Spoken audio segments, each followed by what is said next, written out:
As-Sunnah, As-Sunnah, As-Sunnah Foundation.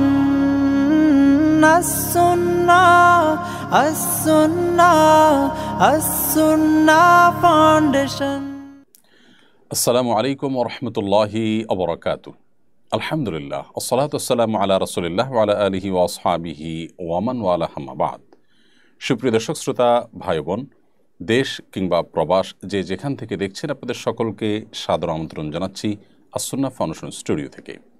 আপনারা দেখছেন As Sunnah foundation আয়োজিত সাপ্তাহিক প্রশ্নোত্তরমূলক অনুষ্ঠান শরঈ সমাধানের 237তম পর্ব। প্রিয় দর্শক, অন্যান্য দিনের মতো আজও ইনশা আল্লাহ তাআলা আমরা ঘণ্টা ব্যাপী থাকছি এবং আপনাদের করা জীবন জিজ্ঞাসার উত্তর কোরআন এবং হাদিসের আলোকে দেওয়ার চেষ্টা করছি। ওয়ামা তৌফিকি ইল্লা বিল্লাহ।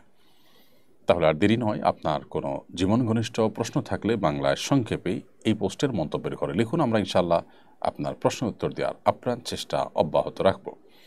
আপনারা আমাদের এই লাইভ অনুষ্ঠানটি দেখতে পাচ্ছেন আমাদের ভেরিফাইড ফেসবুক পেজে, আস-সুন্নাহ ফাউন্ডেশনের ভেরিফাইড ফেসবুক পেজে, আমাদের ভেরিফাইড ইউটিউব চ্যানেল এবং অন্যান্য পেজ ও চ্যানেল সমূহে একযোগে যে কোনো জায়গায় প্রশ্ন করলেই আমরা ইনশাআল্লাহ আপনার প্রশ্নগুলোকে কালেক্ট করে উত্তর দেওয়ার চেষ্টা করব আমাদের অ্যাডমিনগণের মাধ্যমে। প্রিয় দর্শক, আস-সুন্নাহ ফাউন্ডেশনের কোনো আপডেট থাকলে আমরা সাধারণত লাইভের শুরুতে আপনাদেরকে জানিয়ে থাকি। আপনারা জানেন আমাদের অন্য অনেক প্রজেক্ট যেগুলো নানা কারণে আমরা অব্যাহত রাখতে পারিনি, তোর মধ্যে থেকে একটি হলো বৃক্ষরোপণ প্রকল্প। 3 লক্ষ বৃক্ষরোপণের কথা থাকলেও একটা সময় এসে দেশে বৈষম্যবিরোধী ছাত্র জনতার আন্দোলনের কারণে সেটি আর এগিয়ে নেওয়া সম্ভবপর হয়নি এবং বৃক্ষরোপণের বিষয়টি যেহেতু একটা নির্দিষ্ট সময়ের মধ্যে করতে হয়, যার কারণে সময়টাও চলে যাওয়াতে আমরা সেটি আর কন্টিনিউ করতে পারিনি। তবে ইনশা আল্লাহ তাআলা এই প্রকল্পে আমরা এ পর্যন্ত যেগুলো লাগিয়েছি প্রায় লাখখানেক গাছ, তার বাকিগুলো পরবর্তী মৌসুমে আমরা লাগাবো ইনশা আল্লাহ তাআলা। এর বাইরে আমাদের 2টি প্রজেক্ট এখন সবচেয়ে গুরুত্বের ভিত্তিতে আপনারা জানেন যে চলমান আছে। তার একটি হলো যে ছাত্র আন্দোলনে হতাহতদের সহায়তা দেওয়ার জন্য আস-সুন্নাহ ফাউন্ডেশন শুরু থেকে সর্বশক্তি নিয়ে মাঠে নেমেছে এবং ইনশাআল্লাহ তারা আমরা যারা পঙ্গুত্ব বরণ করেছেন, যারা চক্ষু হারিয়ে ফেলেছেন, তাদের ট্রিটমেন্টের ব্যাপারে আমরা মেগা প্রজেক্ট হাতে নেব, যাতে করে তাদের ট্রিটমেন্টটা প্রপারলি হয়।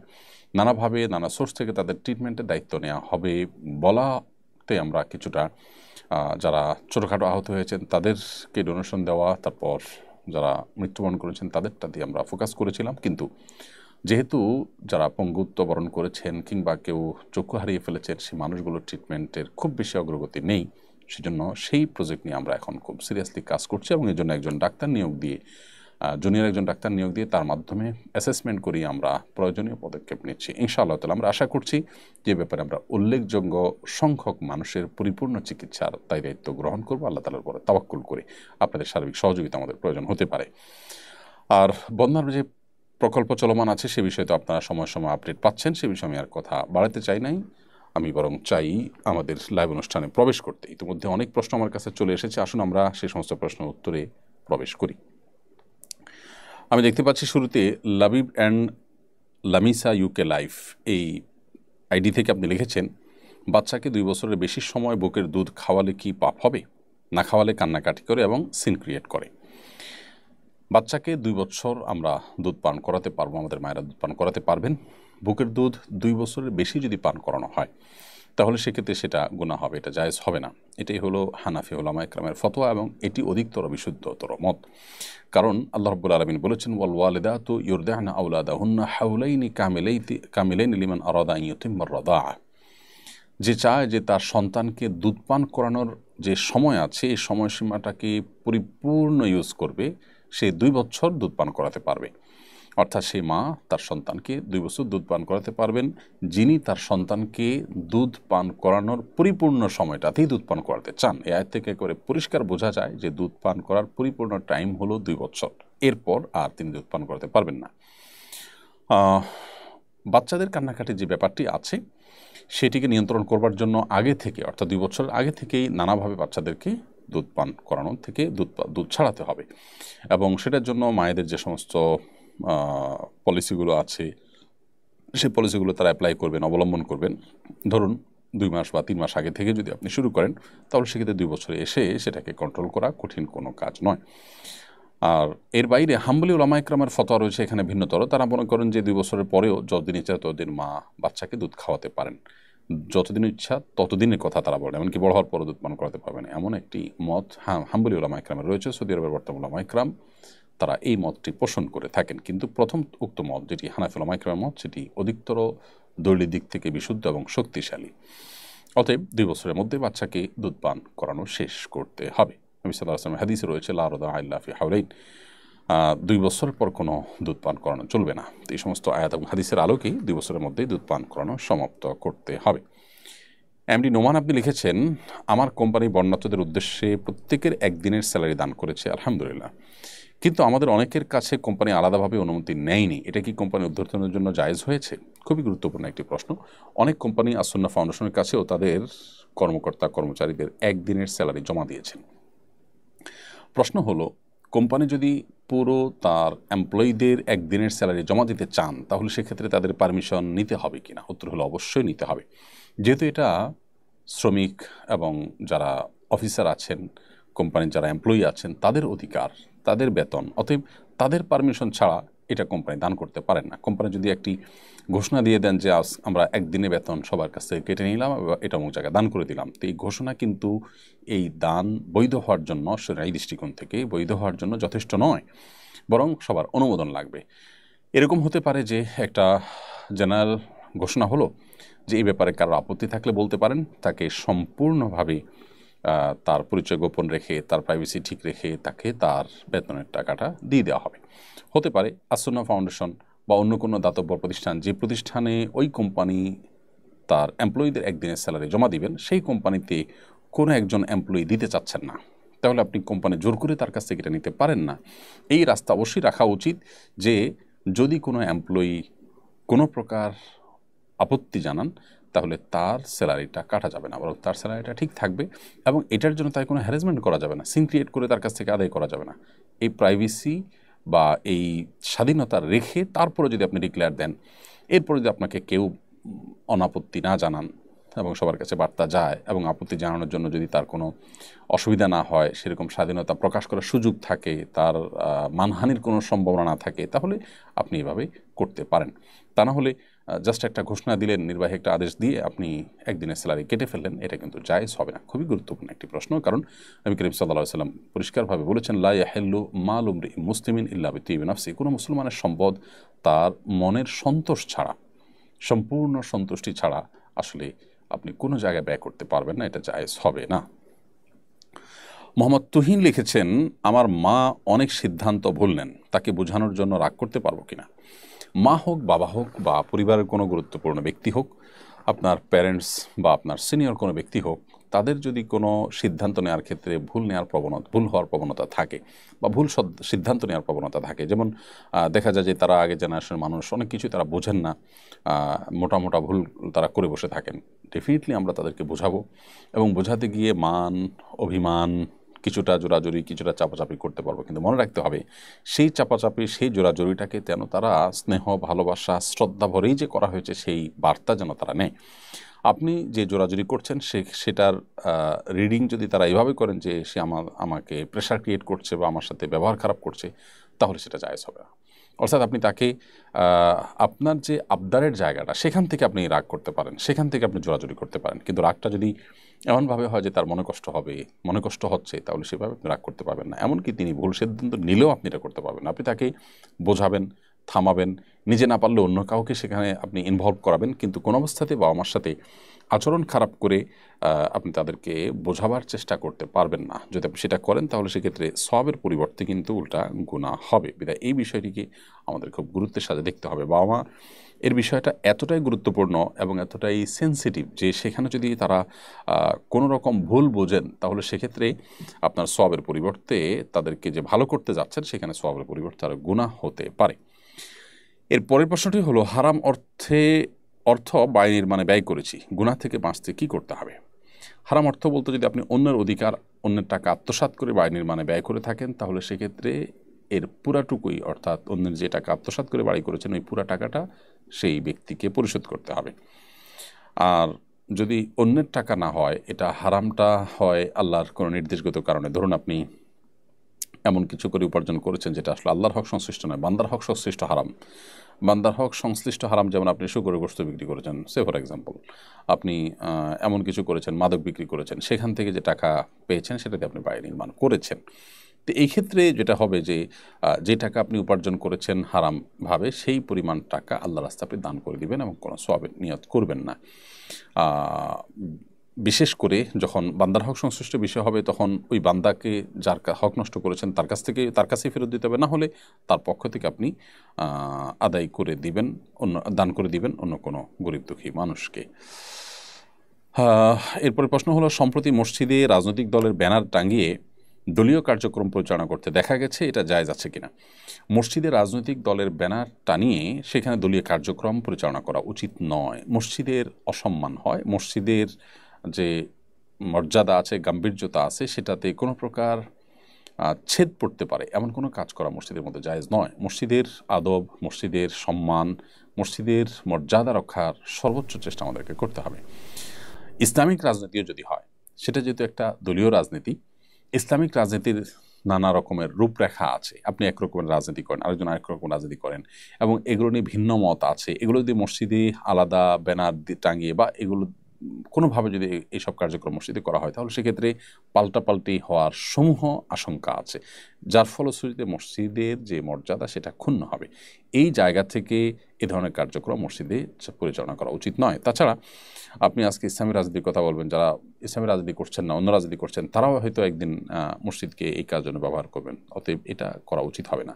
আপনি যে বলেন যে ইসলামী রাজনীতি তো ইসলামেরই পার্ট, অতএব এটা মসজিদে কেন করা যাবে না? উত্তর হলো যে মসজিদে এমন কোনো কাজ করা উচিত নয় যেটা প্রত্যক্ষ বা পরোক্ষভাবে দিনী কাজ হলেও মসজিদের মধ্যে করার জন্য উপযুক্ত নয়। ধরুন জানাজার নামাজ পড়া, মসজিদে তো পড়া যেতেই পারে, মসজিদে তো পড়তে পারা উচিত, কারণ হলো জানাজা নামাজ তো পরিপূর্ণ একটা ইবাদত।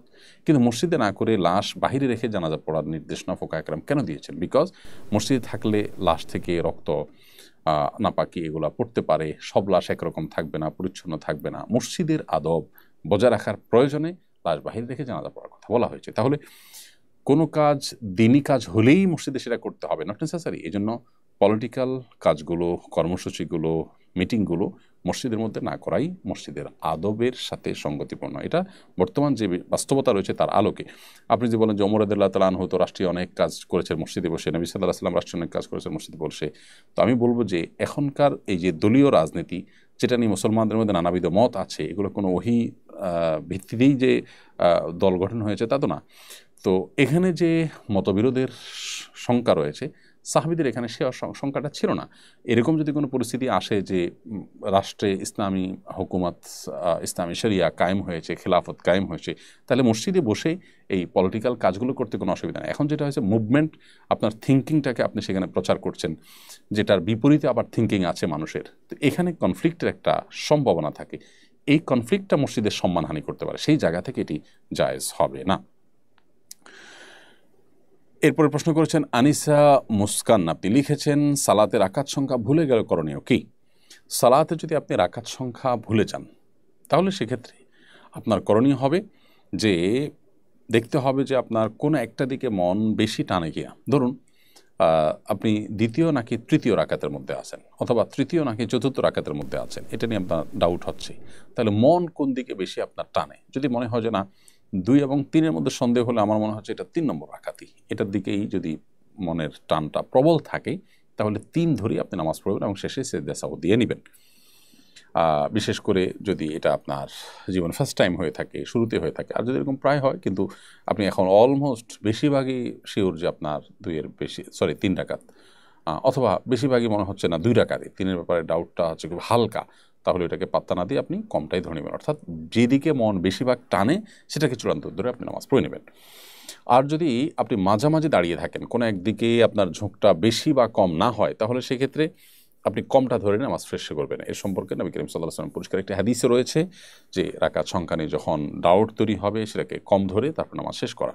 তাহলে এটা হবে তখন যখন আমরা কোনো প্রকার ডিসিশনে যাওয়ার মতো কোনো একদিকে বেশি ঝোঁক মনের সেটা হবে না, তখন ঠিক মাঝামাঝি যখন ঠায় দাঁড়িয়ে থাকবো, তখন এই পরিস্থিতিটা হবে। অর্থাৎ তখন আমরা এটা চাইলে করতে পারবো। এই জায়গা থেকে আমরা বলবো যে সালাতের রাকাত সংখ্যা ভুল হলে দেখতে হবে যে কোনো একদিকে টান আছে কিনা। যদি টান থাকে তাহলে সেটাকে চূড়ান্ত ধরে নামাজ পড়ে শেষ করবেন। আর যদি মনে হয় যে টান নাই, মাঝামাঝি আছেন, কোনো দিকে আপনার সিদ্ধান্ত যাচ্ছে না, 50-50 আছেন, তাহলে সেক্ষেত্রে আপনি কমটা ধরে, অর্থাৎ 2 এবং 3 নিয়ে ডাউট হলে 2 ধরবেন, 3 এবং 4 নিয়ে ডাউট হলে 3 ধরবেন, ধরে নামাজ পড়বেন এবং শেষে সেজদা সহ যথানিময় দিয়ে দিবেন। সাদ্দাম হোসেন লিখেছেন, ভারত থেকে বলছি, আমি যে কাজের সঙ্গে যুক্ত সেখানে আমাকে লাল টি শার্ট পরতে হয়, এটা কি আমার জন্য জায়েজ হবে? ভাই সাদ্দাম হোসেন ভারত থেকে বলছেন, আপনাকে ধন্যবাদ, মোবারকবাদ আমাদের এখানে প্রশ্ন করবার জন্য। আপনি যে কাজে যুক্ত আছেন সেখানে যদি পিওর লাল পড়তে হয়, তো পুরুষের জন্য পিওর লাল পোশাক পরা মাকরুহ এবং নিষিদ্ধ বিভিন্ন হাদিসের আলোকে। যদি লালের সাথে অন্য কোনো কালারের মিশ্রণ থাকে তাহলে সেক্ষেত্রে সেটা আপনি পড়তে পারেন, যদি আপনি সেই সুযোগ পান সেটা করবেন। আর না হলে অনবরত বা নিয়মিত আপনাকে একটা মাকরুহ কাজ করে যেতে হবে, এই জায়গা থেকে আপনার চাকুরির স্থল আপনি পরিবর্তন করার বা আপনার কাজকে সুইচ করার আপনি চেষ্টা করবেন। এরপরের প্রশ্ন হলো, ঈদে মিলাদুন্নবী উপলক্ষে আয়োজিত ইসলামী বইমেলায় অংশগ্রহণ করার বিধান কি? ঈদে মিলাদুন্নবী উপলক্ষে যে বইমেলা হয়ে থাকে বাইতুল মুকাররম থেকে, এইটাতে যদি কেউ অংশগ্রহণ করেন তাহলে সেক্ষেত্রে অংশগ্রহণের এই বিষয়টি আপনার জন্য জায়েজ হতে পারে। কেন জায়েজ হতে পারে? ঈদে মিলাদুন্নবীর প্রতি যদি আপনি ব্যক্তিগতভাবে আপনি যদি এইটাকে ঈদে মিলাদুন্নবীকে না জায়েজ মনে করেন, তারপরও আপনার জন্য এই মেলাতে অংশগ্রহণ করা জায়েজ হবে। কারণ হলো উপলক্ষ যাই হোক, কাজ কি করছেন সেটা হলো দেখার বিষয়। ধরুন আপনি গিয়েছেন হজ উপলক্ষে মক্কায়, গিয়ে সেখানে কোনো অন্যায় কাজ করছেন, তাহলে সেটা কিন্তু জায়েজ হয়ে যাবে না। হজ উপলক্ষে গিয়েছেন বিধায় সেখানে যা করবেন তা জায়েজ হয়ে যাবে না। আবার একজন মানুষ কোনো একটা খারাপ উপলক্ষে কোনো কাজে কোনো জায়গায় গিয়েছে, ধরুন একটা পাপের উপলক্ষ, একটা গানের অনুষ্ঠানে, একটা মাদকের আসর, সেখানে তিনি ওই আসর উপলক্ষে সেখানে গিয়েছেন, আসর উপলক্ষে গিয়েছেন, আসরে যান না, আসর উপলক্ষে গিয়েছেন, সেখানে আসর উপলক্ষে গিয়ে সেখানে ভালো কিছু করেছেন, তাহলে সেটা ডেফিনেটলি কী হবে? জায়েজ হবে। তো এই জন্য কোন উপলক্ষে কি হচ্ছে সেটা যেতে বড় কথা হলো আপনি কি করেছেন। মদের আসর উপলক্ষে ওখানে সবাই যাচ্ছে, আপনি সেই উপলক্ষকে কেন্দ্র করে তার আশেপাশে একটা দাওয়াতি স্টল দিলেন।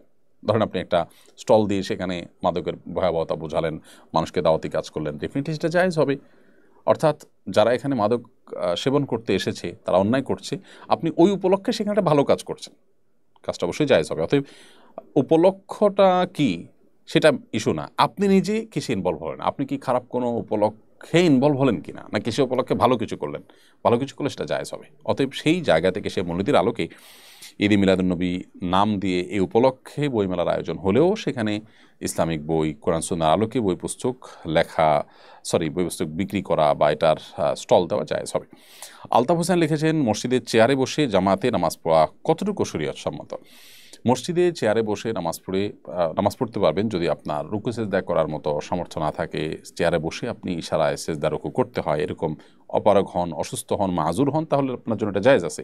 এবং যে কাজ জায়েজ আছে সেটা মসজিদেও জায়েজ আছে, সেটা বাসায়ও জায়েজ আছে। তবে সামান্য একটু শরীর ব্যথা বা সামান্য একটু খারাপ লাগছে, এই যুক্তিতে আপনি মসজিদে চেয়ারে বসে গেলেন না, বসে নামাজ পড়া শুরু করলেন, সেটা কিন্তু জায়েজ হবে না। কারণ এতে আপনার যে ফরজ বিধান আছে রুকু সেজদা এবং দাঁড়িয়ে সালাত আদায় করা যথাযথভাবে সেটাতে ব্যাঘাত হয়ে থাকে, সেই জন্য এটা করা সঠিক হবে না। মুন্নি আক্তার আপনি লিখেছেন, মহিলারা একা থাকার সময় এবং মাহরামের সঙ্গে থাকার সময় মাথায় কাপড় দিতে কি বাধ্য? মহিলারা যখন একাকী থাকবেন মাথায় কাপড় দিতে তারা বাধ্য নন, মাহরামের সাথে যখন থাকবেন তখনও তারা মাথায় কাপড় দিতে শরীয়ত দৃষ্টিকোণ থেকে বাধ্য নন। যখন তারা পরপুরুষের সামনে যাবেন তখন তাদের মাথার উপরে কাপড় একটু টেনে দিবেন, যাতে করে মাথা তো বটেই, এমনকি ফেসও তাদের পর্দার মধ্যে ঢেকে যায় এবং আবৃত হয়ে যায়। এটাই হলো নবী করিম সাল্লাল্লাহু আলাইহি সাল্লামের নির্দেশনা, কোরআনের নির্দেশনা। আল্লাহ বলেছেন, ইউদিনিনা আলাইহিন্না মিন জালাবিবিহিন্না, ঈমানদার নারীরা তারা যেন তাদের মাথার উপরে কাপড় যেন টেনে দেয়। এটা হলো গায়ের মাহরামদের সামনে। মাহরামদের সামনে বাবা ভাই তাদের সামনে মাথার উপরে কাপড় না থাকলে গুনাহ হবে না। তবে সামাজিক শালীনতা, সামাজিক যে সৌজন্যতা, সেই জায়গা থেকে বাবা ভাই অন্যান্য মাহরাম স্বামী ছাড়া অন্য যারা আছেন তাদের সামনে যথাসম্ভব মাথার উপরে কাপড় দিয়ে রাখা, এটা সামাজিক সৌজন্যতার খাতিরে উচিত এবং উত্তম কাজ। বাট এটা কোনো শরীয়ী দৃষ্টিকোণ থেকে ফরজ ওয়াজিব নয়। যদি কেউ মাথার কাপড় না রাখেন বাবার সামনে ভাইয়ের সামনে, কোনো গুনাহ তার হবে না। যেহেতু সমাজে এটাকে সম্মান প্রদর্শন অসম্মান প্রদর্শনের ব্যাপার মনে করে এবং এখানে ব্যক্তির উপরে কোনো প্রকার জুলুমও হয় না। অতএব মাথার কাপড় দিয়ে আপনি মাহরাম পুরুষদের সামনে থাকলে সেটা উত্তম হয়, ভালো হয়। জাস্ট আপনার প্রতি তাদের কোনো ভুল ধারণা তৈরি হলো না, সেই জায়গা থেকে। শরীয়তের কোনো নির্দেশটা না যে আপনাকে সেখানে মাথা কাপড় দিয়ে থাকতে হবে। সো মাথা কাপড় পরে গেছে বা ছিল না, এর কারণে কোনো গুনাহ আপনার হবে না, এটা পরিষ্কার। রবিউল আউয়াল মাস শুরু হয়েছে, রসুলের প্রতি ভালোবাসা বৃদ্ধি করতে চাই, কীভাবে রসুল করিম সাল্লাল্লাহু আলাইহি ওয়াসাল্লামের প্রতি ভালোবাসা বৃদ্ধি করতে পারি? শুধু রবিউল আউয়ালে কেন? এই প্রশ্ন আমাদের বছর জুড়ে হওয়া উচিত। রবিউল আউয়াল এলে তোমারই গান গায়, রবিউল আউয়াল গেলে তোমায় ভুলে যাই, এটি আমাদের হওয়া উচিত নয়। যাই হোক, নবী করিম সাল্লাল্লাহু আলাইহি ওয়াসাল্লামের প্রতি ভালোবাসা এটা শুধু রবিউল আউয়াল নয়, বছর জুড়ে আমাদের থাকতে হবে এবং এই ভালোবাসাটা আমাদের নাজাতের মূল মন্ত্র। প্রিয় নবী সাল্লাল্লাহু আলাইহি ওয়াসাল্লামের প্রতি ভালোবাসার দাবি হিসেবে আমরা দাবিতে আমরা সত্যবাদী হওয়ার জন্য তার অনুকরণ করাটা সবচেয়ে বেশি জরুরি এবং ভালোবাসা বৃদ্ধি করবার জন্য তার সম্পর্কে জানার কোনো বিকল্প নেই। আপনি যত বেশি নবী সাল্লাল্লাহু আলাইহি ওয়াসাল্লাম সম্পর্কে জানতে পারবেন, যত বেশি তার সিরাত নিয়ে আপনি ঘাটাঘাটি করবেন, স্টাডি করবেন, পড়াশোনা করবেন, চর্চা করবেন, তত বেশি তার প্রতি আপনি আকৃষ্ট হবেন, তত বেশি আপনি তার দিকে ধাবিত হবেন, তত বেশি আপনি তার তার প্রতি ভালোবাসা আপনার মধ্যে বৃদ্ধি পাবে। কারণ তার গুণগান যখন আপনি জানবেন, তার গুণাবলী, তার বৈশিষ্ট্য, তার জীবনচরিতের মাধুর্য, এগুলো যত বেশি আপনি জানতে পারবেন, তত বেশি আপনি স্বাভাবিকভাবে তার প্রতি অনুরক্ত এবং তার ভালোবাসায় সিক্ত হবেন। সো তার ভালোবাসা বৃদ্ধি করবার জন্য এই কাজটি করবেন। এর বাইরে আল্লাহ সুবহানাহু ওয়া তাআলার কাছে আল্লাহর প্রিয় বান্দাদের ভালোবাসা চেয়ে দোয়া করার শিক্ষাও তিনি দিয়েছেন, নবী সাল্লাল্লাহু আলাইহি ওয়াসাল্লাম দিয়েছেন। সেটি আপনি পড়বেন, আল্লাহুম্মা ইন্নী আসআলুকা হুব্বাক, হে আল্লাহ আপনার কাছে আপনার ভালোবাসা চাই, ওয়া হুব্বা মান ইউহিব্বুক, এবং আপনাকে যারা ভালোবাসেন সেই মানুষগুলোর ভালোবাসা চাই। এখানে নবী সাল্লাল্লাহু আলাইহি ওয়াসাল্লামের ভালোবাসাও চলে আসবে। বিদায় সেটি আপনি করবেন, নবী সাল্লাল্লাহু আলাইহি ওয়াসাল্লাম জীবনী পড়বেন, তার জীবন চরিত্র পড়বেন, ইনশাআল্লাহ তার প্রতি ভালোবাসা বৃদ্ধি হবে। এমনি শফিকুল বাহার আপনি লিখেছেন, সিজদাতে চোখ খোলা নাকি বন্ধ রাখতে হয়? সিজদাতে চোখ খোলা রাখবেন নাকি বন্ধ রাখবেন? উত্তর হলো, সিজদা এবং পুরো নামাজ জুড়েই চোখ স্বাভাবিকভাবে রাখাটাই হলো সুন্নাহ। কারণ নবী করিম সাল্লাল্লাহু আলাইহি ওয়াসাল্লাম চোখ বন্ধ রাখার কোনো নির্দেশ দেননি বা তিনি রাখতেন বলে কোনো প্রমাণ নেই। বাট কেউ যদি চোখ বন্ধ করলে তার মনোযোগটা একটু বেশি থাকে, তাহলে তার জন্য জায়েজ আছে। অতএব এটা সিজদা হোক আর দান হোক, একই কথা প্রযোজ্য হবে যে সিজদা গেলে আমি চোখ বন্ধ করলে খুব বেশি মনোযোগ হয়, ওকে, বন্ধ রাখতে পারেন আপনি, এটা মনোযোগ রাখার প্রয়োজন আপনি করতে পারেন। তবে এটাকে সিস্টেম বানানো, অর্থাৎ মনোযোগ রাখার ইস্যু না, ইস্যু হলো যে চোখ বন্ধ করে নামাজ পড়াটাকে উত্তম মনে করি আমরা, এরকম যদি হয় তাহলে এটা ভুল হবে। কারণ কোনো কোনো বর্ণনা ইয়াহুদিরা এটি করেন। হ্যাঁ, মনোযোগের প্রয়োজনে যদি হয় তাহলে সেটা তো ভিন্ন একটা যৌক্তিক কারণ, ভ্যালিড কারণ আছে, সেই কারণের ভিত্তিতে আপনি চোখ বন্ধ করে নামাজ পড়তে পারেন। মা নিজে মেয়ে পছন্দ করে আমাকে বিয়ে করিয়েছেন, এখন তাদের মাঝে দ্বন্দ্বের কারণে স্ত্রীকে তালাক দিতে বলছেন তিনি। তাদের বুঝিয়েও কোনো কাজ হয়নি, এমত অবস্থায় ঝগড়া মিটাতে মায়ের বিরুদ্ধে গিয়ে স্ত্রীকে নিয়ে শহরে চলে এলে কি আমার গুনাহ হবে? দেখুন, মা এবং আপনার মা আপনার স্ত্রীর মধ্যে যদি বোঝাপড়ার গরমিল হয় এবং তাদের মধ্যে যদি মনোমালিন্য হয়, মতপার্থক্য হয়, তাহলে সেক্ষেত্রে সেটাকে মিটমাট করার জন্য আপনি চেষ্টা করবেন, আপনার চেষ্টা করুন, আপনার মাকে বোঝাবেন, আপনার স্ত্রীকে বোঝাবেন, দুই পক্ষকে এক করার চেষ্টা করবেন এবং তাদের মধ্যকার যে টানাপোড়েন আছে সেটাকে বন্ধ করার জন্য আপনি মাঝখানে থেকে আপ্রাণ চেষ্টা করবেন। এরপরও যদি তাদের মধ্যে আপনি কোনো মিটমাট করতে না পারেন, বরং একসাথে থাকতে গেলে আপনাদের মধ্যে ঝামেলা তৈরি হবে মনে হয়, আপনাদের মধ্যে আপনার স্ত্রী এবং আপনার মায়ের মধ্যে বোঝাপড়ার গরমিল হবে বলে মনে হয়, তাহলে সেক্ষেত্রে আপনি অবশ্যই আলাদা থাকার বন্দোবস্ত করতে পারেন। কিন্তু সেক্ষেত্রেও মায়ের কনসার্ন নেবেন, মায়ের মতামত নেবেন, তিনি যেন ভুল না বুঝেন, কৌশলে তাকে আপনি কনভিন্স করার চেষ্টা করবেন। কারণ আল্লাহর অবাধ্য হয়ে যাওয়ার আশঙ্কা থাকলে, গুনাহে লিপ্ত হয়ে যাওয়ার আশঙ্কা থাকলে অবশ্যই আপনি আলাদা হওয়ার সুযোগ আছে।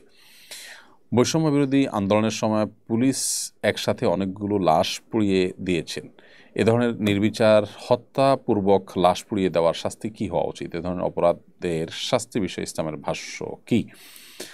দেখুন, মানুষের হত্যা পর আবার লাশ পুড়িয়ে ফেলানো, এটাকে ফাসাদ ফিল আরদের আওতায় ফেলানো যায় কি না, এটা ইসলামী শরিয়ার যারা দায়িত্বশীল আছেন, ইসলামী শরিয়ার বিচারিক দায়িত্বে যারা থাকেন, তারা নিরূপণ করবেন, তারা ঠিক করবেন। অর্থাৎ এটি ইসলামী শরিয়ার যে আদালত, সে আদালতে বিবেচ্য বিষয়।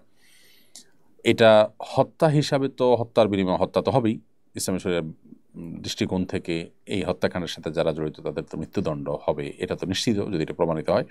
আবার সেই সাথে লাশ পুড়িয়ে সেটাকে নিশ্চিহ্ন করার চেষ্টা, ত্রাসের সৃষ্টি করা, এগুলোর কারণে ফাসাদ ফিল আরদ বা জমিনে ফাসাদ সৃষ্টি করা, জমিনে ত্রাসের সৃষ্টি করা, এই অপরাধের অধীনে শাস্তি দেওয়া যেতে পারে। সেই ক্ষেত্রে শাস্তি যেটা হবে সেটা হবে খুবই ভয়াবহ। সেটা হবে হাত এবং পাও বিপরীত দিক থেকে কাটা, অথবা দেশান্তর করা, অথবা আপনার শুলে চড়িয়ে মৃত্যুদণ্ড কার্যকর করা। খুব ভয়াবহ শাস্তির কথা বলা হয়েছে যদি ফাসাদ ফিল আরদ করে। সেখানে ফাসাদের ধরন কি, তার আপনার ক্যাটাগরি কি, ফাসাদ কোন লেভেলের পৌঁছাইছে সেটা নির্ভর করবে সংশ্লিষ্ট আদালতের বিচারক। তো এই জন্য এই বিষয়গুলো আমরা মৌলিক নীতিমালা বলতে পারি, কিন্তু স্পেসিফিক বিধান সংশ্লিষ্ট আদালতের বিচারক ইসলামী শরিয়া অনুযায়ী বিচার যখন হবে তখন তিনি বিশ্লেষণ করে সিদ্ধান্ত দিবেন। আনিসা মুস্কান আপনি লিখেছেন সালাতের রাকাত সংখ্যা, সরি আপনার প্রশ্ন উত্তর আমরা দিয়েছি একবার। ইকফা খান আপনি লিখেছেন শুক্রবার মারা গেলে তার জন্য কি পরকালে হিসেব সহজ হয়? শুক্রবারে যদি কেউ মারা যান তাহলে সেক্ষেত্রে কোরআন এবং সুন্নাহর আলোকে এই ব্যক্তির কবরের আযাব বা কবরের যে ফিতনা, পরীক্ষা, প্রশ্নোত্তরটার মুখোমুখি তা থেকে আল্লাহ তাআলা তাকে হেফাজত করেন। এটা তো আসলে কারোর হাতে না যে কে কোন দিন মারা যাবেন, কিন্তু এই সৌভাগ্য যদি কারোর অর্জন হয় তাহলে কবরের ফিতনা থেকে আল্লাহ তাআলা সাধারণত এরকম ব্যক্তিকে হেফাজতে রাখেন। সো জুমার দিন মারা গেলে এই সুফলটা পাওয়া যাবে, কিন্তু এর মানে এই না যে পরকালে হিসেব সহজ হওয়ার কথা বলা হয়েছে। হ্যাঁ, এটা ঠিক যে কারো যদি কবরের ফিতনা, কবরের পরীক্ষা থেকে আল্লাহ তাআলা মুক্ত রাখেন, আশা করা যায় যে পরবর্তীতেও আল্লাহ তাআলা তার জন্য বিষয়গুলোকে সহজ করবেন। আবার এই বিষয়টি যখন ইমানদার তাওহীদবাদী কোনো মুসলমানের ক্ষেত্রে হবে তার জন্যই প্রযোজ্য হবে। একজন মানুষ যদি নিজে থেকে তিনি অমুসলিমই হন তাহলে সেক্ষেত্রে মূলগতভাবে অমুসলিম হলে এরকম ব্যক্তি শুক্রবারে মারা গেলেন কি শনিবারে মারা গেলেন এটা আসলে কোনো ম্যাটার করবে না। বিধায় জুমার দিন মারা গেলে তাদের কবরের যে ফিতনা সেটা হবে না, বা কবরের যে পরীক্ষা সেটা থেকে তারা মুক্ত থাকবেন ইনশাআল্লাহ তাআলা। অশান্ত মনে আইডি থেকে আপনি লিখেছেন আমি একজন ভর্তি পরীক্ষার্থী, আন্দোলনের পর থেকে ফোনে রাজনৈতিক ব্যাপারে এতটাই আসক্ত হয়ে গেছি যে পড়াশোনায় মনোযোগ দিতে পারছি না, এমনকি নামাজ থেকে দূরে চলে যাচ্ছি। এমন অবস্থায় কি করতে পারি? মাশাআল্লাহ, খুবই প্রয়োজনীয় এবং গুরুত্বপূর্ণ একটি প্রশ্ন। প্রিয় ভাই, এটা খুবই চিন্তার বিষয় যে আপনি একজন শিক্ষার্থী হিসাবে শিক্ষার যে ট্র্যাক সেখান থেকে আপনি সরে গেছেন। যদি ব্যাপারটি এমন হয় যে আপনার পড়ালেখা করে আপনার জীবনে মানুষের জন্য যতটা কল্যাণ সাধন করতে পারবেন তার চাইতে এখন যে ভূমিকা আপনি অবতীর্ণ হয়েছেন এর মাধ্যমে আরও বেশি কল্যাণ সাধন করতে পারবেন, এরকম যদি আপনার মনে হয় অবশ্যই আপনি এখন যে আপনার ভূমিকা আছে সেটা চালাবেন। কারণ গতানুগতিক এই পড়াশোনার যে আসল উদ্দেশ্য নিজে সমৃদ্ধ হওয়া, মানবতার উপকার করা, সেটা যদি আপনি আগে থেকে করতে পারেন, পড়ালেখা করে যা পারবেন তার চেয়ে এখন বেশি করতে পারেন, অবশ্যই আপনি সেটাকে প্রায়োরিটি দেবেন। কিন্তু ব্যাপারটা যদি সেরকম না হয়, আপনার ভূমিকাটা যদি সেই লেভেলের না হয়, আপনি জাস্ট একজন অ্যাক্টিভিস্ট, তাহলে সেক্ষেত্রে আপনার শুধুমাত্র এই জাতীয় ফোন সংবাদ, এই জাতীয় নিউজ সংবাদ, এই জাতীয় আর্টিকেল, ফুটেজ এবং রিপোর্ট, এগুলোর পেছনে আপনি পড়ে থেকে সারাদিন পার করে ফেলেন, তাহলে অবশ্যই সেটা উচিত হবে না। বিকজ আপনি পড়াশোনা করে সমৃদ্ধ হয়ে আরও বেশি কাজ করতে পারবেন। এখন যেটা করছেন সেটা আসলে আপনার জাস্ট একটা নেশায় পরিণত হয়েছে, জাস্ট এটা টাইম পাসে পরিণত হয়েছে, জাস্ট এটা একটা আপনার ব্যক্তিগত কি বলে এটাকে মানে আপনার একটা হবিতে পরিণত হয়েছে। ব্যাপারটা এরকম না যে আপনার এই অ্যাক্টিভিটিসের উপরে অনেক কিছু নির্ভর করছে। এরকম যদি না হয় তাহলে সেক্ষেত্রে আপনার আসক্তি থেকে বেরিয়ে আসার জন্য আপনাকে সংগ্রাম চালাতে হবে। এবং এই জাতীয় আসক্তি থেকে বেরিয়ে আসার জন্য পৃথিবীর অনেক সংশ্লিষ্ট বিশেষজ্ঞগণ অনেক পরামর্শ দিয়েছেন, সেগুলোকে আপনি আমল নিতে পারেন। আল্লাহ তাআলা আপনাকে রহম করুক এবং অনুগ্রহ করুক, আমরা সে দোয়া করি। শরিয়া আইন নিয়ে পক্ষে বিপক্ষে অনেক কথাবার্তা চলছে। কেউ যদি শরিয়া আইন অপছন্দ করেন তার ধর্মীয় অবস্থান কি হবে? খুবই গুরুত্বপূর্ণ প্রশ্ন। শরিয়া আইনকে যদি কেউ অপছন্দ করেন, কেউ যদি বলেন যে না শরিয়া আইন আমি চাই না, শরিয়া আইন আমি অপছন্দ করি, তাহলে তিনি সাথে সাথে ইসলাম থেকে খারিজ হয়ে যাবেন। কারণ শরিয়া আইন মানে হলো কোরআন এবং সুন্নাহর ডিসিশন। এটাকে যদি আপনি অমান্য করেন তাহলে সেক্ষেত্রে আপনি আল্লাহদ্রোহী হলেন, কোরআন হাদিসের বিরুদ্ধে বিদ্রোহ করলেন। যেটা আপনার অন্তরে যে অবস্থান করছে ঈমান, আপনি যে ঈমানের দাবিদার, সেই দাবি থেকে আপনি সরে আসার নামান্তর। অর্থাৎ আপনি একটা রাষ্ট্রকে স্বীকার করার কথা বলেন, কিন্তু সে রাষ্ট্রের স্বাধীনতা, সংবিধান, সে রাষ্ট্রের কোনো কিছু আপনি মানেন না, সীমানা কিছুই মানেন না। তাহলে সেক্ষেত্রে এই বিষয়টা যেরকম রাষ্ট্রদ্রোহ হিসাবে দেখা হয়, ঠিক একইভাবে শরিয়ার আইন নিয়ে পক্ষে বিপক্ষে কথা চলছে, এই সময় যদি আপনি বলেন যে আমি শরিয়া আইন চাই না বা শরিয়া আইন দরকার না বা আমি এটার পক্ষে না, তাহলে সেক্ষেত্রে আপনি অবশ্যই সাথে সাথে বেঈমান হয়ে যাবেন। হ্যাঁ, শরিয়া আইন নিয়ে যখন আলোচনা হয় তখন কেউ শরিয়ার পক্ষে বলছেন, আপনি মনে করছেন যে না এইভাবে শরিয়া কায়েম করা সম্ভব নয়, বা এভাবে নয় ওইভাবে হবে, বা এখন নয় তখন হবে, বা এইভাবে নয় আরও ধীরে আগাইতে হবে। অর্থাৎ আপনার শরিয়া আইনের ব্যাপারে আপনার কোনো আপত্তি নেই, আপনার সেটার ইমপ্লিমেন্ট নিয়ে ভিন্ন কথা আছে, আপত্তি আছে। সেটা যদি হয় তাহলে আপনি ইসলাম থেকে খারিজ হয়ে যাবেন না, কিন্তু সেটাও মনে রাখতে হবে যে আপনার নিয়তের মধ্যে যদি হয় শরিয়া আইনকে অ্যাভয়েড করা, তাহলে সেক্ষেত্রে আল্লাহর খাতে আপনি নিজেকে মুসলমান মনে করার কোনো কারণ থাকতে পারে না। এই জন্য আমাদের চিন্তা করতে হবে যে এই জাতীয় বিষয়গুলোতে একজন মুসলিম হিসাবে খুব দায়িত্বশীলতার সাথে মন্তব্য করতে হবে। আল্লাহ তাআলা আমাদের সবাইকে সেই তৌফিক দান করুন। প্রিয় দর্শক, দেখতে দেখতে আমরা অনুষ্ঠানের ঠিক মাঝামাঝি পর্যায়ে এসে পৌঁছেছি। সময় হয়েছে খুব ছোট্ট একটি বিরতিতে যাওয়া। বিরতির পর আবারও ফিরে আসবো শরীর সমাধান অনুষ্ঠানে। আশা করছি আমাদের সঙ্গেই থাকবেন ইনশাআল্লাহ তাআলা। কুরআন মানব জাতির মুক্তির সনদ, কুরআন আমাদের গাইডবুক। অথচ সমাজের খুব কম মানুষই কোরআন বোঝেন বা বোঝার চেষ্টা করেন। বছর জুড়ে কোরআন চর্চার লক্ষ্যে শুরু হলো আস-সুন্নাহ ফাউন্ডেশনের যাবৎকালের সর্ববৃহৎ প্রতিযোগিতা কোরআন বর্ষ। 2024 রমজান থেকে 2025 রমজান পর্যন্ত 6 ধাপে অনুষ্ঠিত হতে যাচ্ছে আল কুরআনুল কারীম পাঠ ও প্রতিযোগিতা। বিজয়ীদের জন্য থাকছে 3টি উমরা, 1টি কম্পিউটার, 5টি ব্যক্তিগত লাইব্রেরি, 6টি কিন্ডেল রিডার সহ 15 লক্ষ টাকার মূল্যবান সব পুরস্কার। আল্লাহ সুবহানাহু ওয়া তাআলা আমাদেরকে ভালো কাজে একে অন্যের সঙ্গে প্রতিযোগিতায় অবতীর্ণ হওয়ার নির্দেশ করেছেন। সুতরাং আসুন কোরআন চর্চার এই মহা আয়োজনে, কোরআনের এই বিশাল প্রতিযোগিতায় সামিল হয়ে নিজেদেরকে কোরআনের জ্ঞানে সমৃদ্ধ করি, জীবনকে করি কোরআনময়। পার্থিব সমস্ত মহামূল্যবান পুরস্কার জেতার পাশাপাশি আল্লাহ সুবহানাহু ওয়া তাআলার কাছ থেকে অফুরন্ত বিনিময় লাভের এই সুযোগটি যেন আমাদের কারোর হাতছাড়া না হয়। তাহলে আর দেরি নয়, শুরু করুন এখনই কোরআন বর্ষ, বছরব্যাপী কোরআন চর্চার এক অনন্য আয়োজন। আস-সুন্নাহ ফাউন্ডেশন, উম্মার স্বার্থে, সুন্নাহর সাথে। প্রিয় দর্শক, বিরতির পর আবার আপনাদেরকে স্বাগতম জানাচ্ছি শরীয়ত সমাধান অনুষ্ঠানে। আপনারা দেখছেন আস-সুন্নাহ ফাউন্ডেশন স্টুডিও থেকে সরাসরি আয়োজিত সাপ্তাহিক প্রশ্ন উত্তরমূলক অনুষ্ঠান শরীয়ত সমাধানের 237তম পর্ব। আমরা বিরতির আগেই অনেকগুলো প্রশ্নের উত্তর দিয়েছি আলহামদুলিল্লাহ। এবারে আমি যে প্রশ্নটি দেখতে পাচ্ছি সেটি হলো, আমাদের প্রথমে গোপনে বিয়ে হয়, সেটাও সাক্ষীর সামনে সঠিকভাবেই হয়, তখন একটা মোহর নির্ধারণ করা হয়, পরে পারিবারিকভাবে আবার বিয়ে হয়, জানতে চাই কোন মোহর ধর্তব্য হবে? সুন্দর প্রশ্ন। প্রথম বিয়েটি যদি যথাযথভাবে হয়ে থাকে, যেমন দুজন প্রাপ্তবয়স্ক নারী পুরুষের বিয়ে হয়েছে, দুজন সাক্ষীর উপস্থিতিতে সেখানে মোহর ধার্য হয়েছে, তাহলে সেই মোহরটাই চূড়ান্ত হবে। হানাফি ফিকহ অনুযায়ী দুজন প্রাপ্তবয়স্ক নারী পুরুষ পরস্পরের সঙ্গে বিবাহ বন্ধনে যদি আবদ্ধ হন, দুজন সাক্ষী এবং মোহর ধার্য করে তাদের বিবাহ বিশুদ্ধ হয়ে যায়। সো আপনার প্রথম যে মোহরটা ধার্য হয়েছে সেটাই চূড়ান্ত।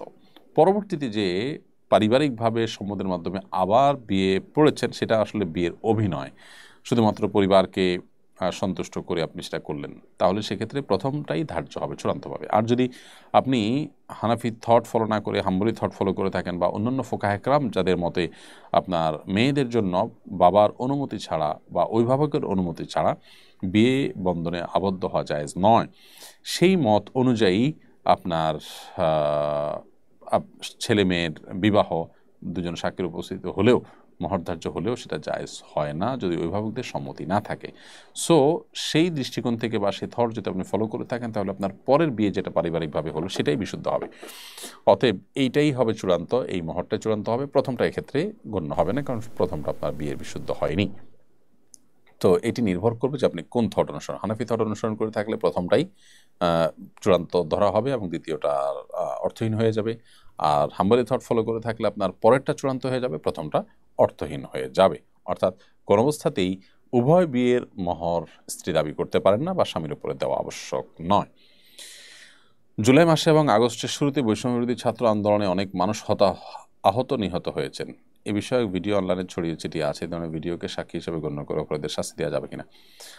প্রচলিত আইনে এ ধরনের ভিডিওকে সাক্ষী হিসাবে গ্রহণ করে শাস্তি দেওয়া যাবে কিনা, বিচার করা যাবে কিনা, এ বিষয়ে তো যারা আইন বিষয় বিশেষজ্ঞ আছেন তারা বলতে পারবেন, এটা আমার সাবজেক্ট না।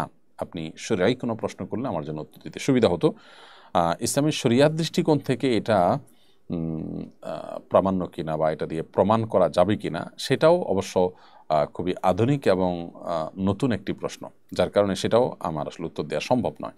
এ বিষয়ে গোটা বিশ্বের শরিয়া আইন যেখানে যেখানে প্রচলিত আছে সেখানকার কাজীগণ, বিচারকগণ এবং বিচার বিশেষজ্ঞগণ তারা কিভাবে দেখেন বা এটা নিয়ে তাদের ভাবনা কি বা গবেষণা কি, সেটা জেনে তারপর আমি আপনাদেরকে জানাতে পারবো।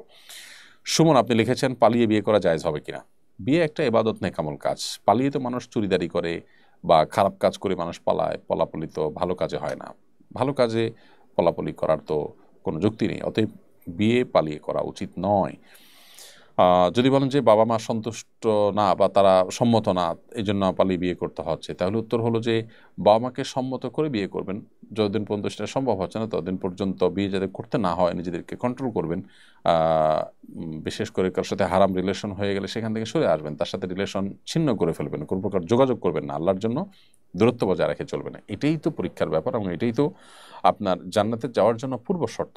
এতটুকু যদি আপনি স্যাক্রিফাইস না করেন বা এতটুকু যদি আপনি নিজেকে কন্ট্রোল করতে না পারেন, তাহলে সেক্ষেত্রে আপনার এইভাবে পালিয়ে বিয়ে করা এটা আপনার জন্য তো জায়েজ হবে না, বরং আপনি আল্লাহর কাছে জান্নাতের আশা করাও কঠিন যে আপনি নিজে গুনাহে লিপ্ত হয়ে যাচ্ছেন, বাঁচাতে পারছেন না। হ্যাঁ, হানাফি ফিক অনুযায়ী ছেলে এবং মেয়ে উভয় যদি প্রাপ্তবয়স্ক হয় তাহলে সেক্ষেত্রে তারা উভয় যদি বাড়ি থেকে বেরিয়ে গিয়ে বিয়ে করে জায়েজ হবে, কিন্তু বাবা মার অবাধ্য হওয়া গুনাহের কথা, সেটি আমাদের মাথায় রাখতে হবে। অতএব চরিত্র হেফাজতের জন্য বিয়ের কথা যদি বলেন তাহলে আমি বলবো যে পরস্পর যোগাযোগ রাখবেন না যাতে চরিত্র হেফাজত করা সহজ হয়। আর যদি বাবা মা সময়মত বিয়ে দিচ্ছেন না, তারা ঘড়িমসি করছেন শরিয়াই কোনো ওজোর ছাড়া, অযৌক্তিক ওজোরে বা বরং শরিয়া পরিপন্থী কজ দেখিয়ে তারা বিয়ে বিলম্ব করছেন, এমন অবস্থা আপনারা নিজেরা বিরুদ্ধ নিয়ে নিজেদের চরিত্রকে হেফাজত করলেন, এটা অবশ্যই জায়েজ আছে। বিশেষ করে হানাফি থট অনুযায়ী সেটি করতে পারেন।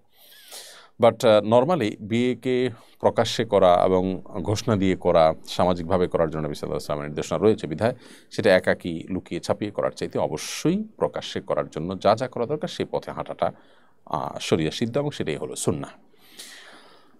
আরশিয়া এই আইডি থেকে আপনি লিখেছেন দেবর আর ভাসুরের সামনে কতটুকু পর্দা করতে হবে।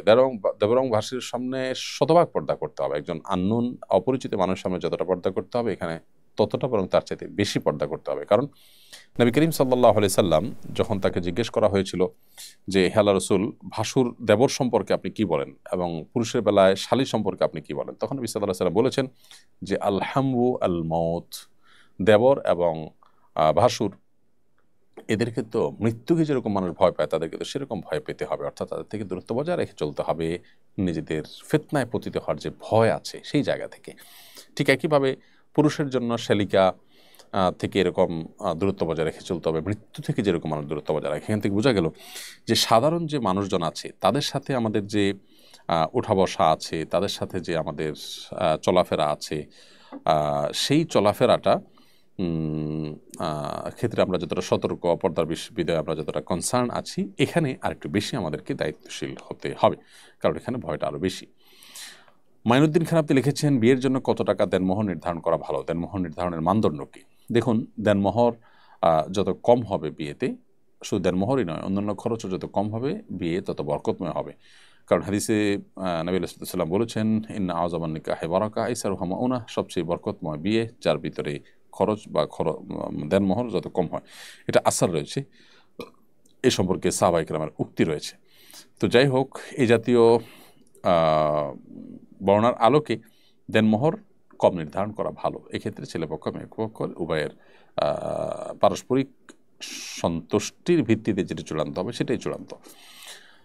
উত্তম হলো এক্ষেত্রে বাড়াবাড়ি না করা, ফিগারকে বড় করার চেষ্টা না করা, বিশেষ করে প্রদর্শনপ্রিয়তা থেকে বা লোক দেখানোর জন্য যে আমাদের সমাজে অনেক বড় ফিগার ধরা হয়ে থাকে, সেটা একেবারেই অনুচিত কাজ। শরীআই কোনো গুরুত্ব এই বড় ফিগারের নেই, বরং সাহাবীদের মধ্যে অনেকেরই উক্তি পাওয়া যায়, অনেক সিনিয়র সাহাবীর উক্তি পাওয়া যায় যে মহর বেশি ধার্য করার ভিতরে যদি কল্যাণ থাকতো তাহলে মুহাম্মদ সাল্লাল্লাহু আলাইহি সাল্লামের মেয়েদের বিয়ের মহর অনেক বেশি হতো। হ্যাঁ, কোনো স্বামীর অনেক আছে, তিনি তার স্ত্রীকে অনেক দিয়েছেন, ভিন্ন কথাটা জায়েজ আছে, বাট বার্গেনিং করে সেটাকে অনেক বেশি ধরে রাখা, বিশেষ করে বিয়ে টিকায় রাখার প্রয়োজনে যে বেশি মহর হলে বিয়ে মনে বেশি দিন টিকবে, এটা একেবারেই অনুচিত কাজ। এক্ষেত্রে মেয়ের বাবাদের খুব দায়িত্বশীল তার পরিচয় দেওয়া উচিত। আর ছেলেদেরও যদি অঢেল সম্পদ থাকে তাহলে মেয়েদেরকে দিতে কার্পণ্য করা উচিত নয়। স্ত্রীকে আপনি গিফট হিসাবেও তো অনেক কিছু দিতে পারেন, সেই ব্যাপারে আপনাদের আন্তরিকতা থাকা দরকার দাম্পত্য জীবনের সুখ এবং শান্তির প্রয়োজনে। আর যদি কোনো বিয়েতে মোহর নির্ধারণ না করা হয়ে থাকে, বিয়ে হয়ে যায়, তাহলে সেক্ষেত্রে এই ফ্যামিলির, মেয়ের ফ্যামিলির এই ক্যাটাগরির বা এরকম গুণের মেয়েদের মোহর সাধারণত যেটা ধার্য হয়ে থাকে ওইরকম, এটাকে মোহরে মিছিল বলা হয়, সেরকম মোহর ধার্য করতে হবে।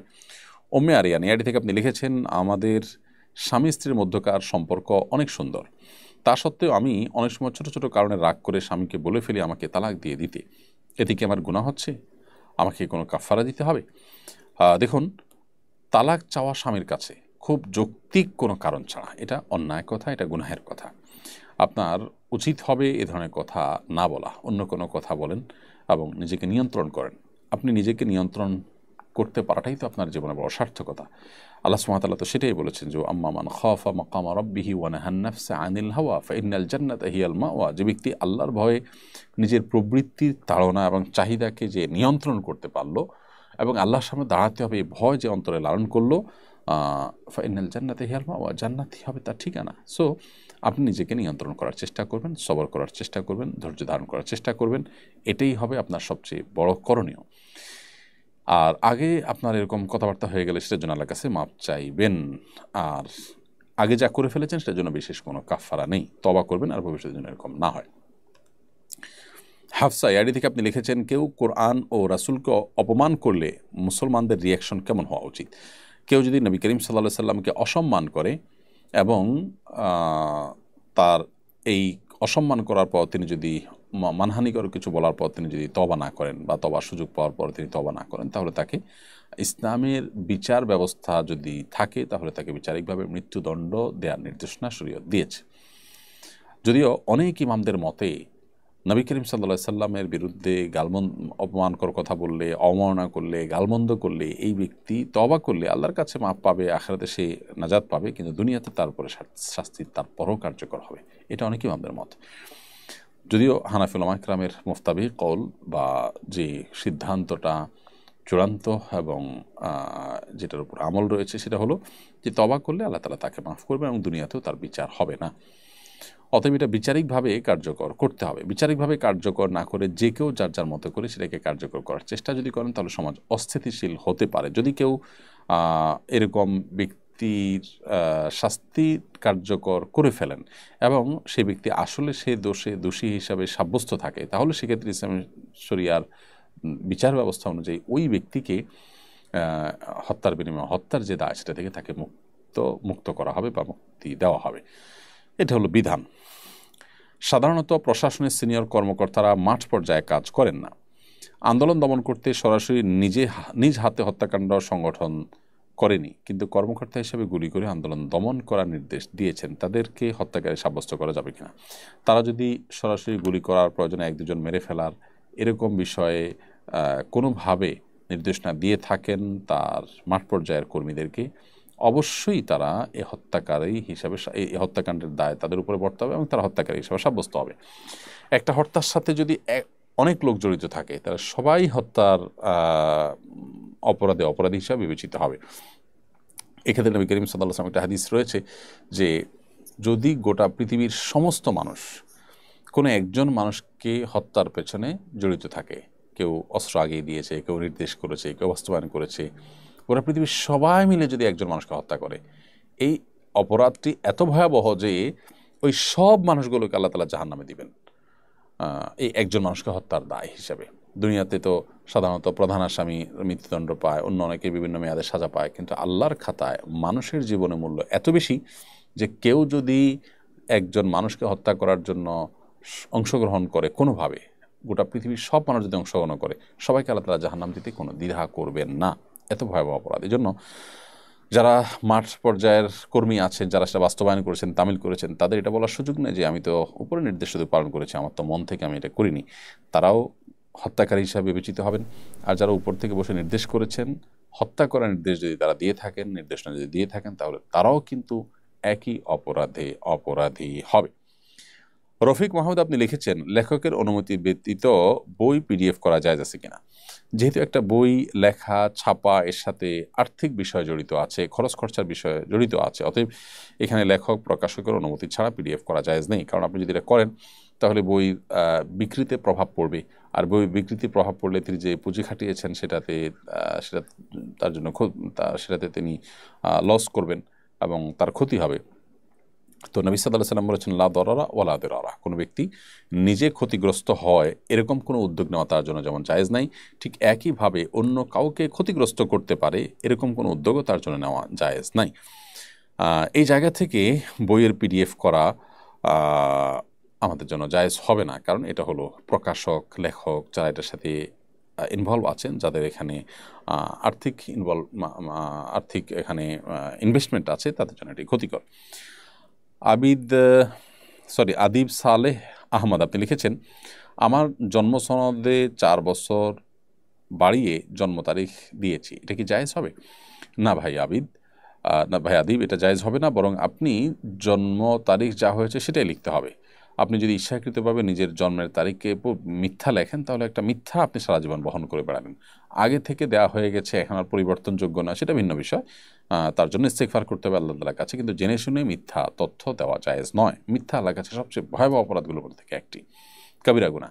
অতএব এটা থেকে আমাদেরকে বিরত থাকতে হবে। দুনিয়ার কোনো লোভে, দুনিয়ার কোনো প্রাপ্তির আশা এটি করা যাবে না। কেউ যদি হত্যাকাণ্ড করে তাকে কোনো দল, রাষ্ট্র বা রাষ্ট্রপতি ক্ষমা করতে পারে কিনা? ইসলামের দৃষ্টিতে ক্ষমা করার অধিকার কার? যদি হত্যাকাণ্ডের মতো অপরাধ হয় তাহলে নিহত ব্যক্তির পরিবারের সদস্যরা তারা চাইলে খুনিকে মাফ করতে পারেন। ইসলামী শরিয়া দৃষ্টিকোণ থেকে তারা ছাড়া অন্য কোনো ব্যক্তি, এমনকি রাষ্ট্রপতিও যদি চান ক্ষমা করতে পারেন না, বিচারক যদি চান তিনি ক্ষমা করতে পারেন না। এটা হলো ইসলামী শরিয়ার বিধানের কথা আমি বলছি। ইসলামী শরিয়ার এই আইন এতটাই যৌক্তিক, এতটাই সুন্দর যে এর চাইতে সুন্দর, এর চাইতে যৌক্তিক কোনো আইন এই প্রসঙ্গে গোটা পৃথিবীতে কোথাও প্রচলিত নাই। কারণ যে লোকটা ভিকটিম বা যারা ভিকটিম, তাদের ছেলে, তাদের বাবা, তাদের রক্ত সম্পর্কীয় কেউ, তাদের ফার্স্ট ব্লাড, তাদের নিকটাত্মীয় মারা গেলেন, তাদের পরিবারের সদস্য মারা গেলেন, তারাই ক্ষতিগ্রস্ত হবেন। অতএব রাইট শুধু তাদেরই আছে যে তারা খুনিকে মাফ করতে পারেন। রাষ্ট্রপতি বা অন্য কেউ যদি তাদেরকে মাফ করার অধিকার সংরক্ষণ করেন তাহলে যে লোকগুলো ভিকটিম তাদের অধিকার কিন্তু আর সংরক্ষণ থাকলো না। এখানে রাষ্ট্রপতির মাফ করা না করাটার চাইতে ওই ভিকটিম যারা, ক্ষতিগ্রস্ত যারা হয়েছেন তাদের মাফ করাটাই অধিকতর যৌক্তিক, এবং মাফ করার অধিকার থাকা, মাফ করার ক্ষমতা তাদের হাতে থাকাটাই অধিকতর যৌক্তিক এবং ন্যায্যতার দাবি, এবং ইসলাম সেটাই বলে। যার কারণে আপনি সৌদি আরব ইসলামের শরিয়ার অনুযায়ী বিচার হয় এখনও, তো সেখানে দেখবেন যে কোনো খুনিকে অনেক সময় দেখা যায় মৃত্যুদণ্ড কার্যকর করার জন্য আনা হয়েছে, সেখানে তো প্রকাশ্যে কার্যকর করা হয়, যদি কোরআনে আল্লাহ তাআলা কিছু মানুষের উপস্থিতিতে খুনের বিচার বা ব্যভিচারের বিচার আল্লাহ তাআলা কায়েম করার কথা বলেছেন, যাতে করে অন্যরা সেটা দেখে বিরত থাকেন। সেজন্য তো এরকম পরিস্থিতি দেখা যায় যে নিহত ব্যক্তির পরিবাররা ঠিক শেষ মোমেন্টে এসে খুনিকে ক্ষমা করে দেয় এবং খুনি তার জীবনকে পরিবর্তন করে নেয়। এটা জায়েজ আছে ইসলামী শরীয়তের দৃষ্টিকোণ থেকে। বাট রাষ্ট্রপতি কিংবা অন্য কোনো ব্যক্তি কোনো মৃত্যুদণ্ডের অপরাধী যে, তাকে ক্ষমা করার কোনো এখতিয়ার থাকে না। আর নিহত ব্যক্তির পরিবার, যারা ভিকটিম, যারা ক্ষতিগ্রস্ত হয়েছেন, তারা যদি ক্ষমা করেন এবং মনে হয় যে ক্ষমা করলে লোকটা তওবা করবে, জীবন পরিবর্তন হবে, তো ডেফিনেটলি আল্লাহ তাআলার কাছে তারা সওয়াব পাবেন। কারণ ক্ষমা এটার বিনিময় অনেক বেশি। আল্লাহ সুবহানাহু ওয়া তাআলা নিজে ক্ষমাকে ভালোবাসেন এবং ক্ষমাকারীকে আল্লাহ তাআলা ভালোবাসেন। সেই জায়গা থেকে ক্ষমা আর এই পথে তারা গেলে আল্লাহ তাআলার কাছে সওয়াব পাবেন, রিওয়ার্ড পাবেন, বিনিময় পাবেন। আর যদি মনে হয় যে না, ক্ষমা করলে এর পরিবর্তন হবে না, বরং এ আরও বেশি অবাধ্য হয়ে পড়বে, আরও বেশি হঠকারী হয়ে উঠবে, তখন তাকে ক্ষমা না করে বরং তার শাস্তি কার্যকর করাটা উত্তম। এটা নির্ভর করে পরিস্থিতির উপরে, এবং এটা করতে পারেন একমাত্র যিনি হত্যাকাণ্ডের শিকার ব্যক্তি, তার পরিবারের লোকজন। এটা হলো হত্যাকাণ্ডের ক্ষেত্রে শুধুমাত্র। অন্যান্য ক্ষেত্রে বা যে কোনো বিষয়ের ক্ষেত্রে ক্ষমা করার গুণটাকে আল্লাহ তাআলা পছন্দ করেন, এটা আমাদের মাথায় রাখতে হবে।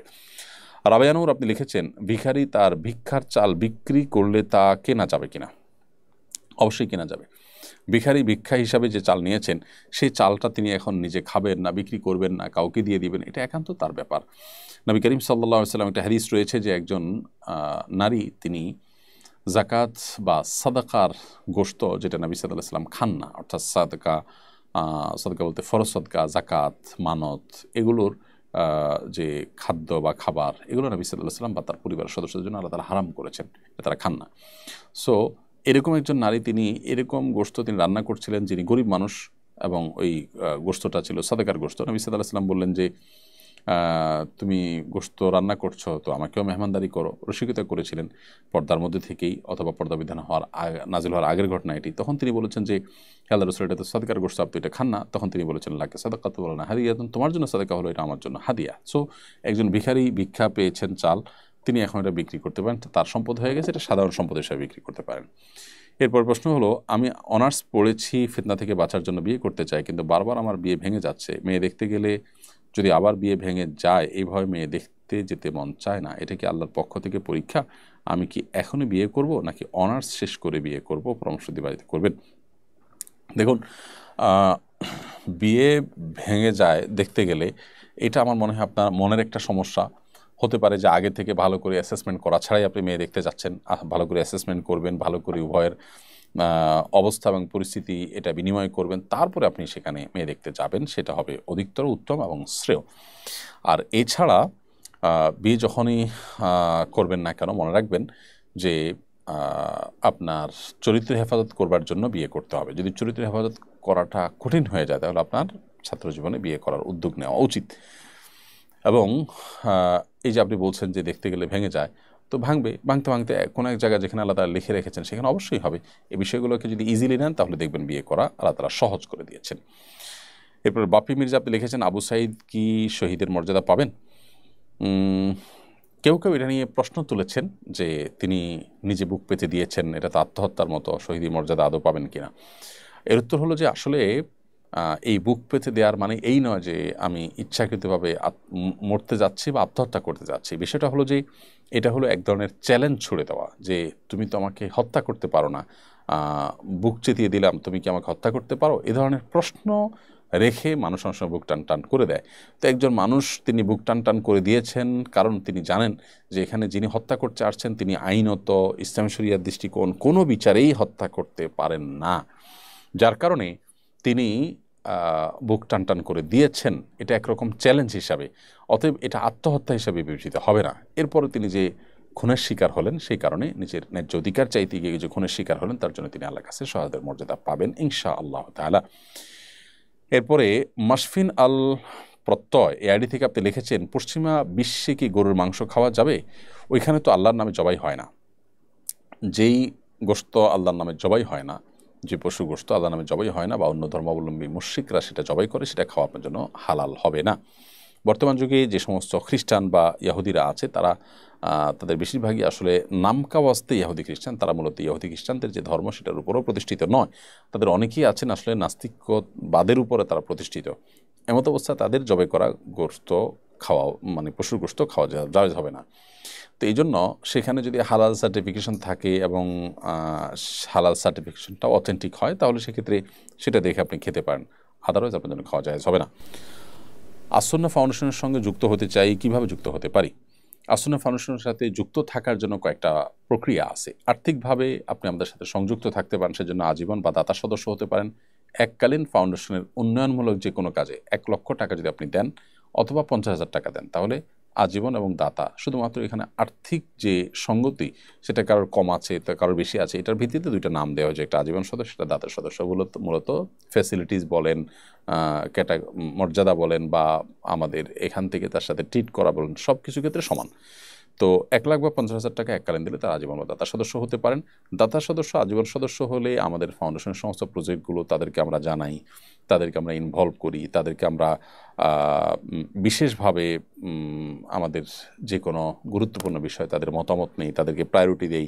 ফাউন্ডেশনের হিসাব নিকাশগুলো তারা কেউ চাইলে তাদের কাছে আমরা পাঠাই সদস্য হিসাবে। বছরে একবার তাদেরকে সম্মেলন করে ফাউন্ডেশনের স্বপ্ন, আগের রিপোর্ট সবগুলো তাদেরকে আমরা জানাই। তো এই বিষয়গুলোর মাধ্যমে ফাউন্ডেশনের সাথে তিনি স্থায়ীভাবে আজীবনের জন্য তিনি ইনভলভ হয়ে যান। এটা হলো সুবিধা। আর যদি কেউ আর্থিকভাবে আমাদের সাথে সংযুক্ত হতে না পারেন, তাহলে সেক্ষেত্রে তার যে এক্সপার্টিসের জায়গা আছে, তার যে দক্ষতার জায়গা আছে, সেই জায়গা থেকে তিনি ফাউন্ডেশনের সাথে ইনভলভ হতে পারেন, স্বেচ্ছাসেবক হয়ে, ভলান্টিয়ার হয়ে। এটার জন্য আসুন্নাহ ফাউন্ডেশনের যে ওয়েবসাইট আছে www.asunnahfoundation.org, অর্থাৎ অর্গানাইজেশনের যে ORG, asunnahfoundation.org লিখে সার্চ দিলে যে আমাদের ওয়েবসাইটে আসবে, সেখানে ভলান্টিয়ার নিবন্ধন আছে, স্বেচ্ছাসেবক নিবন্ধন আছে। সেখানে ক্লিক করে আপনার তথ্যগুলো দিয়ে আপনি সেখানে যদি সাবমিট করেন আপনি ভলান্টিয়ার হয়ে যাবেন অটোমেটিক।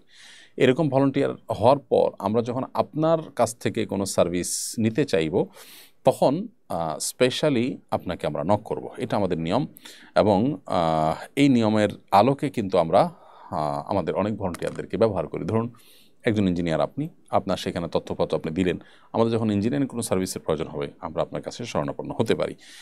তো এভাবে আপনি স্বেচ্ছাসেবক হিসাবে আমাদের সাথে ইনভলভ হতে পারেন। এর বাইরে আসুন্নাহ ফাউন্ডেশনের যে এখন স্বেচ্ছাসেবা কাজ চলছে পুনর্বাসনের জন্য, এখানে কেউ অনলাইনে যে গুগল ফর্ম দেওয়া আছে আমার পেজে এবং ফাউন্ডেশনের পেজে আপনি খুঁজলে পাবেন, স্বেচ্ছাসেবক চেয়ে যে আমরা পোস্ট করেছি সেখানে আপনার তথ্যপত্র দিলে আপনি নিবন্ধন করতে পারেন এবং আমাদের যাচাই বাছাই শেষে আপনার নামটা যদি টিকে যায় তাহলে সেক্ষেত্রে আপনি আমাদের স্বেচ্ছাসেবায় পুনর্বাসনের জন্য বন্যা দুর্গত এলাকায় যেতে পারেন। তো ফাউন্ডেশনের সাথে আপনি এই প্রক্রিয়াগুলোর যে কোনোটার মাধ্যমেই কিন্তু আপনি ইনভলভ হতে পারেন। এক গৃহবধূ স্বামীকে তালাক দিয়ে একই কাজী অফিসে প্রেমিককে বিয়ে করেছেন। রাজশাহীতে এই ঘটনাটি ঘটেছে। এই বিয়ে কি বিশুদ্ধ হয়েছে? দেখুন, স্বামীকে তালাক দিয়েছেন স্ত্রী। প্রথমত স্বামীকে স্ত্রী তালাক দিতে পারেন না, স্ত্রী নিজের প্রতি নিজে তালাক গ্রহণ করতে পারেন। শব্দের এই যে ব্যবধান, এটার কারণে কিন্তু বিধানেরও পার্থক্য বা ব্যবধান হয়ে যায়। সো স্ত্রী তিনি এই ডিভোর্সের ক্ষেত্রে কি বাক্য ব্যবহার করেছেন সেটা আবার তিনি নিজের প্রতি নিজে তালাক গ্রহণ করার জন্য অর্পিত তালাকের পাওয়ার তাকে দেওয়া হয়েছে কিনা, এই বিষয়গুলো এখানে গুরুত্বপূর্ণ।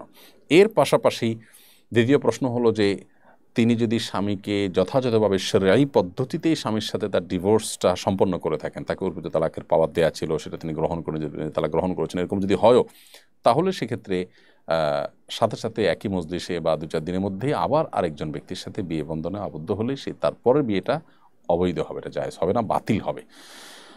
কারণ হলো স্বামী স্ত্রীর মধ্যকার বিচ্ছেদ যদি হয় তাহলে সেক্ষেত্রে যে ইদ্যত আছে, অর্থাৎ এরপর একটা নির্দিষ্ট পিরিয়ড পার করতে হয় 3 মাস, 3টা মাসিক, অথবা যদি তিনি গর্ভবতী হন তাহলে গর্ভ খালাস করার আগ পর্যন্ত তিনি অন্যত্র বিয়ে বন্ধনে আবদ্ধ হতে পারবেন না।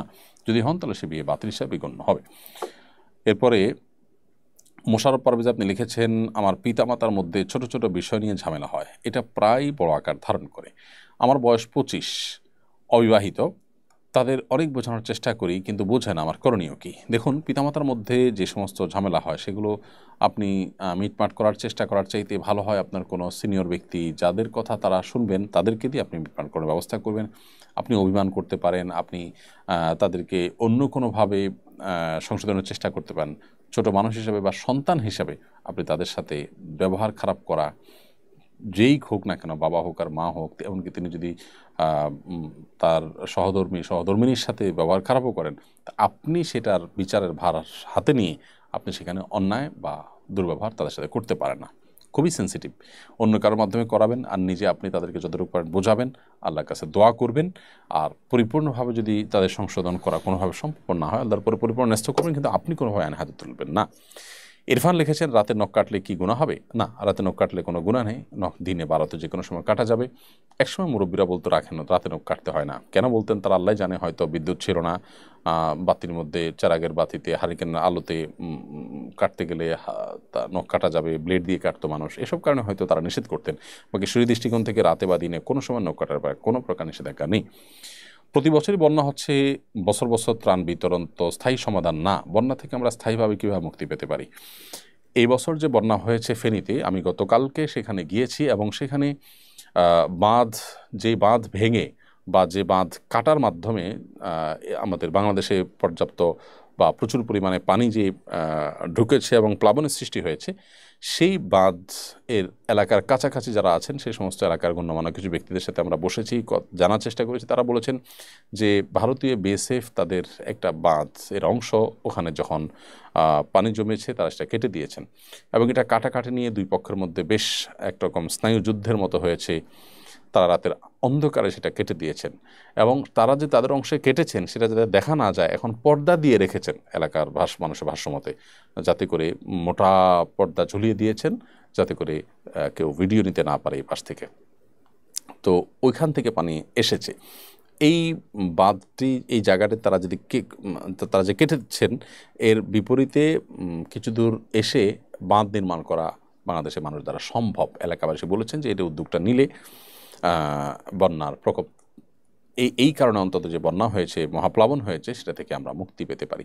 তাদের তথ্য যদি সঠিক হয়ে থাকে তাহলে সেক্ষেত্রে অবশ্যই এই উদ্যোগটা আমাদের নেওয়া উচিত এবং এ বিষয়ে আমরাও খোঁজখবর নিচ্ছি যে এটা কতটুকু সঠিক ইত্যাদি।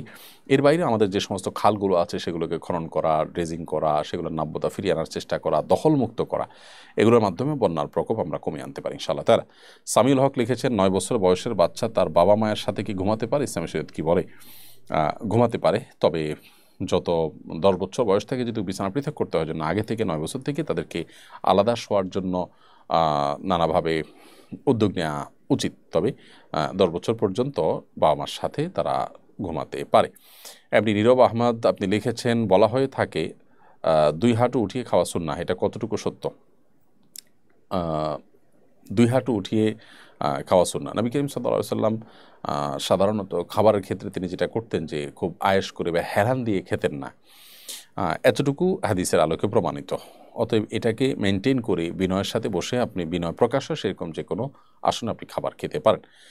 জাতীয় সঙ্গীত পরিবর্তন করা নিয়ে অনেক আলোচনা হচ্ছে। জাতীয় সঙ্গীত কেমন হওয়া উচিত বলে আপনি মনে করেন এবং বর্তমান জাতীয় সঙ্গীত পরিবর্তন এ দাবির সাথে আপনি একমত কিনা? প্রথম কথা হলো যে জাতীয় সঙ্গীত যেটি আছে আমাদের, আমার সোনার বাংলা, যেটি রবীন্দ্রনাথ ঠাকুর লিখেছেন, এটির পরিবর্তন নিয়ে এর আগেও বারবার কথা উঠেছে। এটার যখনই আলোচনা উঠে কিছু মানুষ এতটাই হার্ট হয়ে যান, এতটাই এটাকে খারাপভাবে দেখেন যেন রবীন্দ্রনাথ ঠাকুর তিনি যেন সমালোচনার ঊর্ধ্বে, বা তিনি যেটা লিখেছেন এটা যেন ওহির মতো, এমন একটা ভাব তাদের মধ্যে আছে। তো এই ভাবটা অবশ্যই আমি মনে করি দোষণীয়, এই ভাবটা থাকা উচিত নয়। বরং এই জাতীয় সঙ্গীত পরিবর্তনের যে দাবি, এর সাথে আমি পরিপূর্ণভাবে একমত। কারণ হলো, প্রথমত আমরা জানি যে এই জাতীয় গীত বা গোটা দেশের মানুষের, আমাদের দেশকে রিপ্রেজেন্ট করে বা আমাদের দেশের জাতীয় বা রাষ্ট্রীয় গীত হিসাবে যেটি চূড়ান্ত হয়েছে, এটি বাংলাদেশ রাষ্ট্রের জন্মের অনেক আগে লিখেছেন রবীন্দ্রনাথ ঠাকুর। সো এখানে যে আমার সোনার বাংলা বলেছেন তিনি, এখানে বাংলা বলতে পশ্চিম বাংলা, পূর্ব বাংলা দুইটাকে একত্র করেছেন। তো এমন কোনো গীত যে দেশটা আসলে যে গীতটা আমাদের দেশের জন্য না শুধুমাত্র, যেটা আসলে অন্য দেশ আমাদের দেশ মিলিয়ে 2 দেশের জন্য বলা হয়েছে, সেটা আসলে আমাদের দেশের গীত কীভাবে হয়? তাছাড়া যে গীতের মধ্যে বাংলাদেশ শব্দটা পর্যন্ত না, সেটা আমাদের স্লোগান বা আমাদের গীত কীভাবে হতে পারে? এর পাশাপাশি আমরা জানি যে হিন্দুরা পূজনীয় ব্যক্তি বা বস্তুকে মা বলে সম্বোধন করে, এখানে সেই জিনিসটি রয়েছে, আরও অনেক বিষয় রয়েছে, যার কারণে এই গানটি পরিবর্তন হওয়াটা এটা সময়ের সবচেয়ে গুরুত্বপূর্ণ দাবি। যদি কেউ মনে করে যে জনগণের এই ক্ষেত্রে সাপোর্ট কম আছে, তাহলে তারা গণভোট দিয়ে দেখতে পারে। বিধায় এটার পরিবর্তনের দাবিটা আমার মনে হয় যৌক্তিক দাবি। এর বিপরীতে আমাদের দেশকে রিপ্রেজেন্ট করে, দেশের মানুষের চিন্তাধারা, মূল্যবোধ, কৃষ্টি, সংস্কৃতি, এগুলো যেন ফুটে ওঠে, সেরকম কোনো আপনার গীত বা সেরকম কোনো গান লেখা যেতে পারে এবং সেটার জন্য উদ্যোগ যদি গ্রহণ করা হয়, তো আমার মনে হয় যে এটা কঠিন কোনো কাজ নয়। এমডি তৌফিক ওমর আপনি লিখেছেন, আমি হিন্দুদের পুজোর সময় আনসারের দায়িত্ব পালন করি পূজা মণ্ডপে, এটা করা যাবে কিনা? হিন্দুদের ধর্মীয় কাজে কেউ বাধা সৃষ্টি করে অশান্তি করতে পারে, এই আশঙ্কা থেকে তাদের আপনার পূজা মণ্ডপ পাহারা দেওয়া, যাতে মুসলমানদের উপরে কোনো কেউ ষড়যন্ত্র করে দায় চাপাতে না পারে, আপনি সেটার জন্য যদি পাহারা দেয় কেন, সেটা অবশ্যই জায়েজ আছে। জান্নাতি হওয়ার এটি থেকে আপনি লিখেছেন, আমি মা হতে চলেছি, আমার এবং আমার সন্তানের জন্য দোয়া করবেন। অবশ্যই আল্লাহ তাআলা আপনাকে, আপনার সন্তানকে নিরাপদে রাখুন, আমরা দোয়া করি।